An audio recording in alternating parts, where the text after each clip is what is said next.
Maybe this guy does know what he's talking about.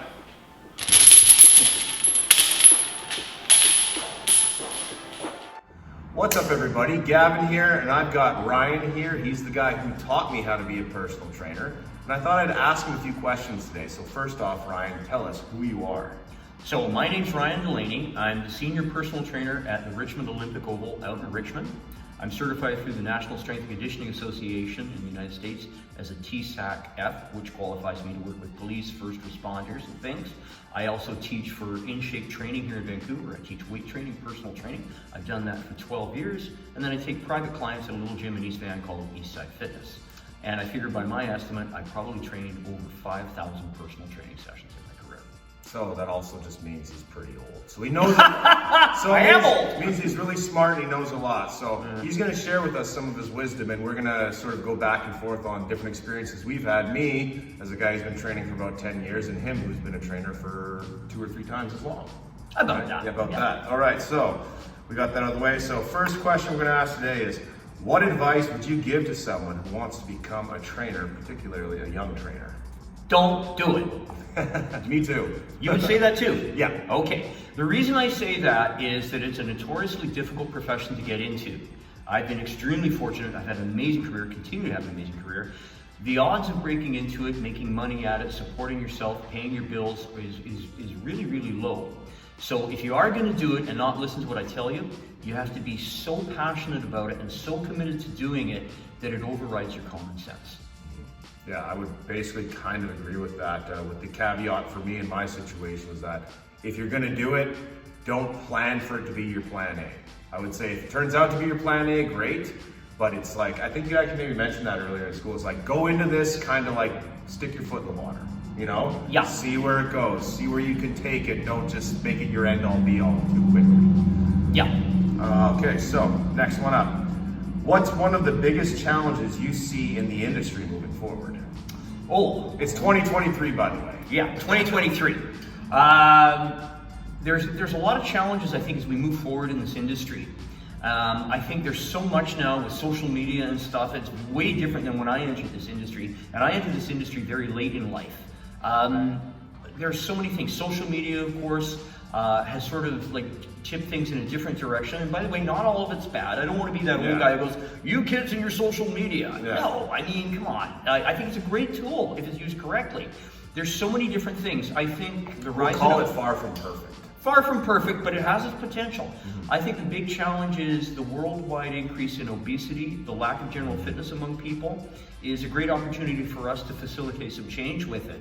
But the problem is we're still in an industry, you probably agree with me here, Gavin, that's a lot like the Wild West. Like, who do I get certified through? Who do I do? Who's qualified? Who's not? Yeah. So I don't know. I'm sorry. I don't have a solution. I just know I try to do the best that I can do. I basically echo your sentiments. As we pretty much agreed, most of this job really is people skills. Obviously, there's a lot of technical skill you have to know. You have to know what you're talking about, but it's really about how can you communicate something to somebody and get them to do it effectively so they can get a result. That's really what it comes down to. That's a great what I mean? question. And that's one of the things I see opportunities for growth in some of the younger people entering this industry is they've never been taught those psychological skills, the business social skills. And we're going to talk about that. We were bitching about this before we started filming. But that, I think, is a great opportunity for younger people to embrace. Take courses in psychology, kids. Yeah, and develop your interpersonal skills. Yes. Okay, we're in agreement. Yeah, all right. So number 4, we're gonna go best way to get and retain clients. Now, this is something that everybody has to kind of take their own road on. I don't know if there really is an answer for this. Like, You go first. Well, me, this is gonna sound like such a cliche answer, but honest to God, what ended up working for me was I really just did my own thing. Now, I'm someone who has never taken fitness really seriously. I think I embrace the absurdity of what I'm doing along with the importance of what I'm doing. It's good for your longevity, your health, your muscles, yada, yada, but we're sitting here trying to trigger evolutionary triggers in our brain to go off to build muscles or get stronger by lifting these heavy things in the gym, and we're making faces and we're working hard. So I was someone when I first had a gym, my own gym, and I was trying to get clients, I posted the stereotypical ad that you'll probably see a million times on Instagram, on YouTube. Oh, here's me lifting a weight. You want to change your life, blah, blah, blah.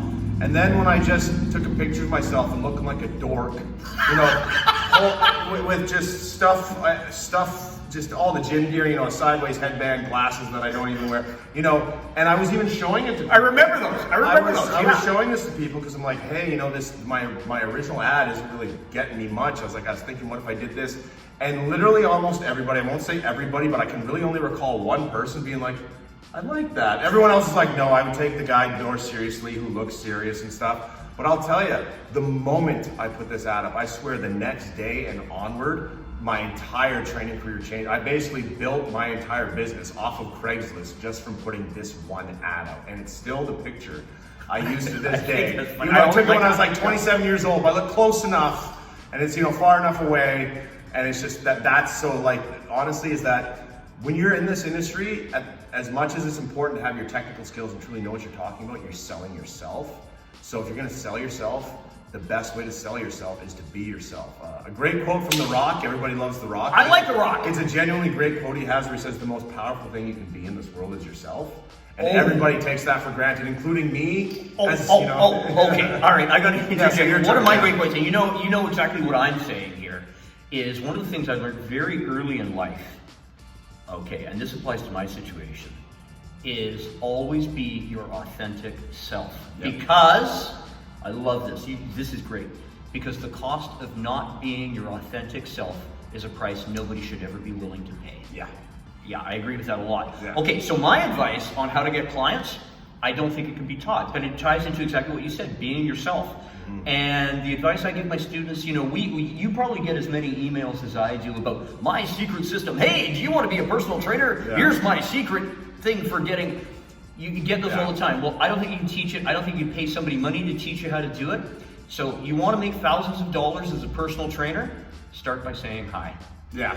I just made you thousands of dollars, kids out there, and whoever's watching this, you want to be a personal trainer? Say hi to absolutely everybody. You would be amazed how many people miss doing this. Or I would say, go get your cert and get a job on an oil rig instead, and then you make thousands of dollars as a personal trainer. Because as we already discussed, even though it can turn out that way, and it turned out that way for us, obviously, it's not a business. It's like journalism. Yeah, you can make money, but don't ever get into it expecting like you're gonna make money. Very true. I agree. All right, so now we're gonna move into some more fun questions where we might have different answers. So,